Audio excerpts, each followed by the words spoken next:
Greetings, one and all. My name is Lance, and welcome back once again to Kiznaiver. We'll be watching episode 9 and last time on. The kiddos are reined in, literally, as the teachers and the Kiznaiver experimentators are trying to make them all fall in love with each other and expedite their emotions. It came to a head when Sonozaki realized, oh, Kachan, there's still a place for me inside of him. And Chidori was about to confess her feelings again, and Kachan went after Sonozaki, and now it's all coming to a head here with all the other kids as well, being with who they potentially love. And well, I think this is only going to get more painful. Let's get right into the episode. Yes, you do. I like that.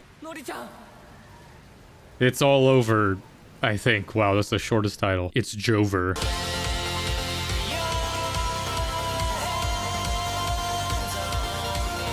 Also, I did some research, which I should have did at the start. I've been saying, like, for a lot of the music in this, it's like, why does this remind me of My Hero? Well, this show was composed by Yuki Hayashi, the same composer as My Hero Academia. Makes sense. My musical brain does not lie to me. Yeah. Oh, you know. She didn't even move.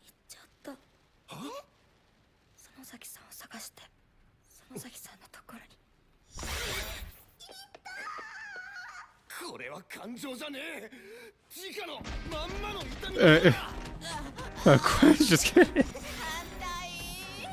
That's not even remotely true. These fucking mascots must have a hell of a medical insurance policy, because they're getting the shit kicked out of them all the time.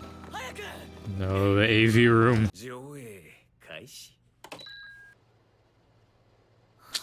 Shit, why you gotta do this to her?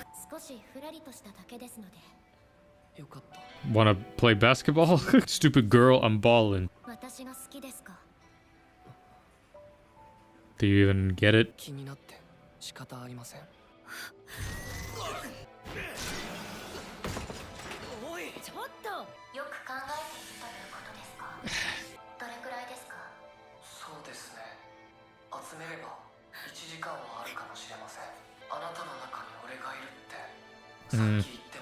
Well, this is fitting that broke that side. It's just like, oh, the darkness that is her seeping inside of him.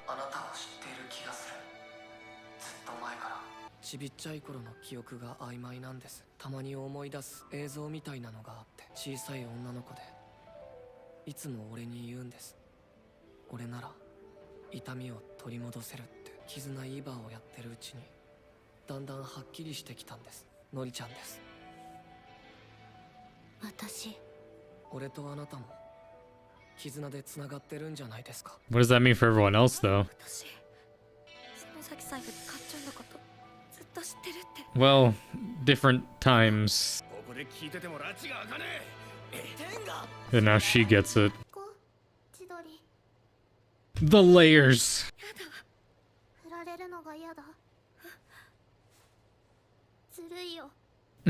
I just got rejected.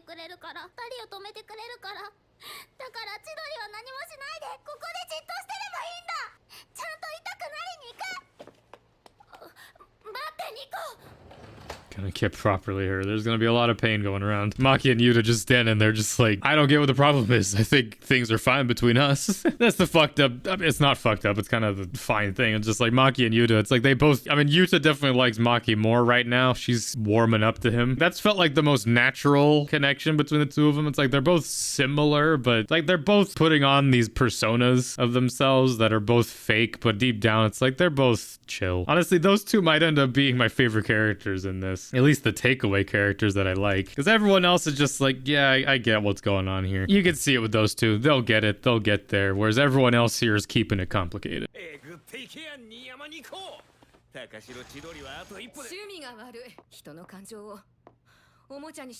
mean, this is basically reality TV. この実験そのものを否定することになんだろう。幼年期から思春期の子供たちを被験者として集め出したのが12年前。Oh damn, we are balling. 勝平君、私とあなたがいたのです。高級平和。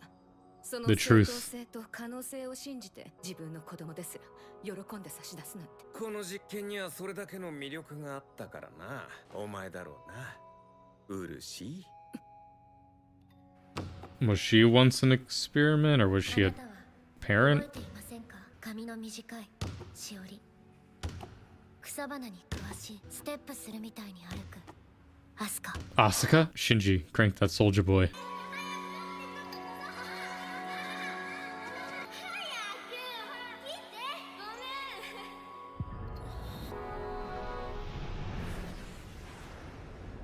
Yep. Is it all coming back, finally? Hyperspace.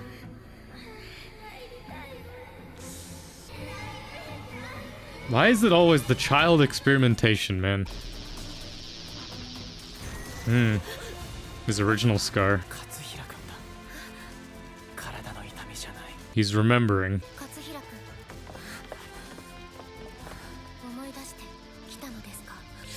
He's actually experiencing pain. Yep. Has that always been there? Or is it just... it's now showing itself? Catching up on 12 years of pain?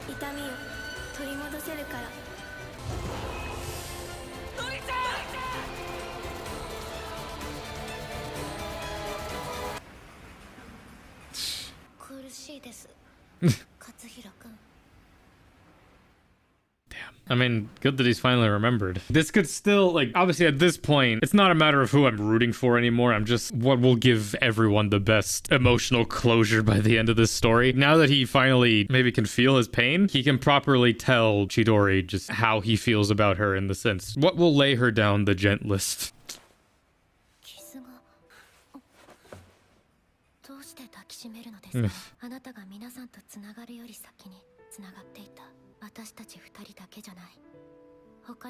Where are the other kids?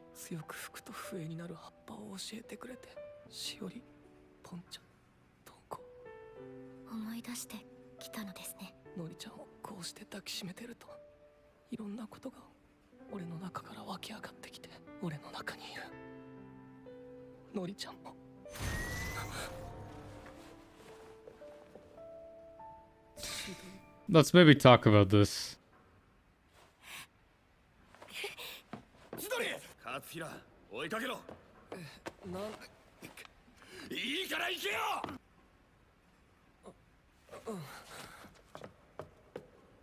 Fucking, like, I want them to still talk about some stuff though, you know?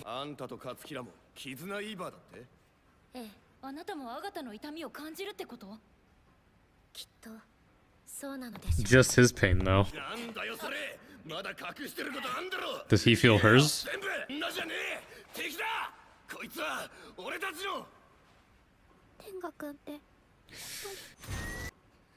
I have no enemies.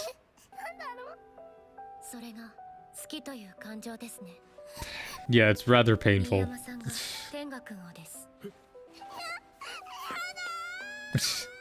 His Somo just like, I've got my love. She never betrays me. Everyone's chasing each other.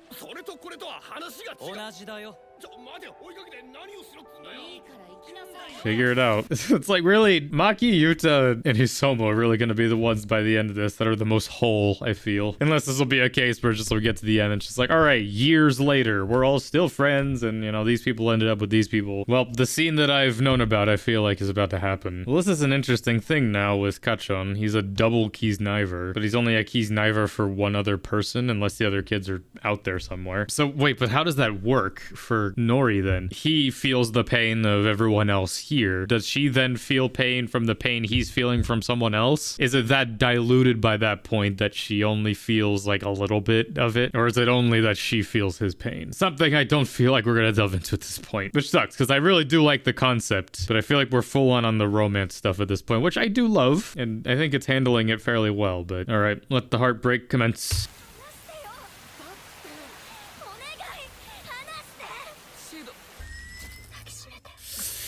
Can read her mind. Going red. Is he gonna be able to read her mind too? Well, I mean, you did, but nothing can prepare you for that. Oh my god, everyone can hear that? it glows depending on... 高城さんの声が。それは。お願い、私のこともその関さんみたいに。Oh man, this pain, bro, this pain circle. Well, they're the ones then. 止めに行くのよ。このままじゃあの子たち壊れる。 Yeah, she's gonna be an endless circle jerk of pain. I'm sorry. ここで結果が出せりゃ絆実験が正式に続けられるんだよ。大切なノリちゃんを裏切る気かよ。 Is that what she wants anymore? Yeah.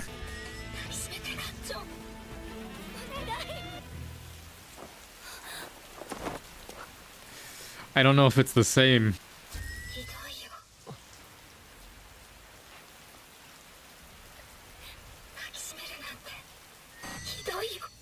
This is the scene I've seen, is this. Of course, when I first saw this scene, just out of context, I thought it was the entire show was that this guy had the ability to read minds. Little did I know. So can she also... Well, that's a dumb question. It's just like, can she hear her voice? But it's her voice. Yeah, it's a lose-lose there. I feel like the right choice there would have been not to hold her. They're doing it out of pity at that point.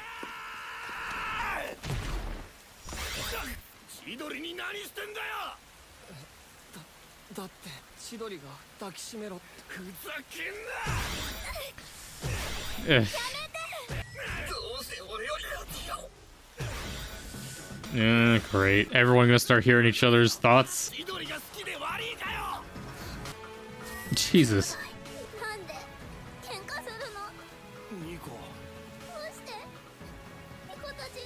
We all did so well.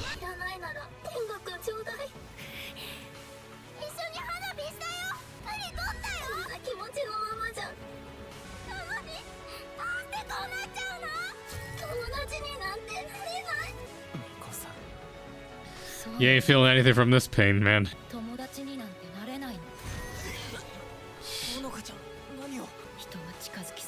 Not great. Nah, come on. Huge development if she's the one that pulls this together.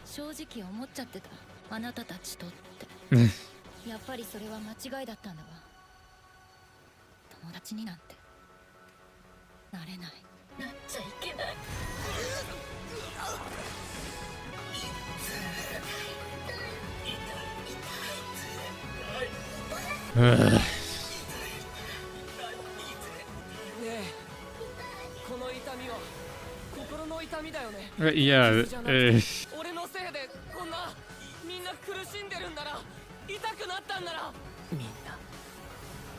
Everyone's, yeah, we're all hurting. We're all gonna have heart attacks right now. It's on a loop.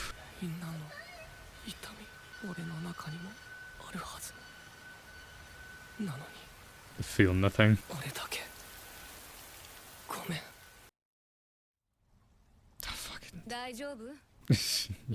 Be hungover from pain. ノリちゃんが約束していたでしょ。絆も解除される。信じられない。これは事実よ。そこまで長期的につなげられる。Yeah, can we not be connected for life? そろそろ雨が上がります。皆さんはミッションクリアできますよ。Confetti is her more than everyone else, honestly. Fucking Chidori. It's always too good to be true. Fucking hell, bro. Well, that was episode 9 of Kiznaiver. That was something. The back-to-back of 8 and 9 was like a movie, like a short film just with that. My god. Even knowing that scene was coming, I really didn't know the truth at all, just what it entailed. My god. Also, I remember that scene being longer. I mean, I could kind of foresee where ultimately this goes as we go into like the last act of this story. This is the second act low point. I'm sure it's gonna be a case where everyone's separated from each other for a while and then they'll all come together towards the end. And it's like, we are friends and we all hug it out. I don't even know where to start with that, man. I feel like out of everybody, Shiori got shafted the most. She had to deal with the pain of like being physically rejected affected by Kachon, and then also just the emotions of that, and then him hearing her thoughts just like, please hold me, but that's not what she truly wants, you know? It's not a case of like, oh, hold me and it's all okay. It's like, hold me and genuinely mean it, you know? That's why I think, yeah, the best thing, I mean, if he was, you know, emotionally aware, the best thing would have been for him to not do that. It's like, no matter what he did, I don't know if it was possible to bring her back from that. I mean, where the fuck do we go from here? I hope it's not a case of immediately it's like this weird, like, awkward thing every time they see each other. It's like, oh, well, pretty much every emotion is out there in the air, except for Yuta and Maki. Like, that's the one where, or at least Yuta towards Maki, like, that's still sort of kept to himself. Again, by the end of this, I feel like, yeah, Maki and Yuta, it's like, that's the only relationship that I feel like will be sound. Like, cause even if Tenga and Chidori end up together, like, I don't know, I feel like it has to be kind of like Goro and Ichigo, where it's just, Ichigo was so just in love with Hiro, and even when he was openly in love with Zero Two, she still held on to that for a while and never really reciprocated Goro's feelings until years later, when it's just like, you know what? Sure. Kachon ending up with Nori is probably for the best for Chidori and honestly everyone else in the long term. Like, obviously it hurts right now, but give it time. I mean, if the Darling the Frank stuff continues, maybe this will end with fucking Kachon and Nori embracing oblivion together. The 1-2 punch of these last 2 episodes has been the best of it so far. I'm curious to see how we wrap it out. I thought this would be more, like, this seems like it was setting up for something bigger than what it ended up being, but ultimately it was just this experiment. But I mean, to be fair, we have 3 episodes left, and this is a painful second act low point, but I mean, if they can bounce back from this, they will become one solid unit of Kiznaiver. I guess we'll see what happens then. But either way, this is my reaction to episode 9 of Kiznaiver. Join me next time for episode 10. So everything else will be coming out soon. Until next time, I'm Lancer. Thanks for watching.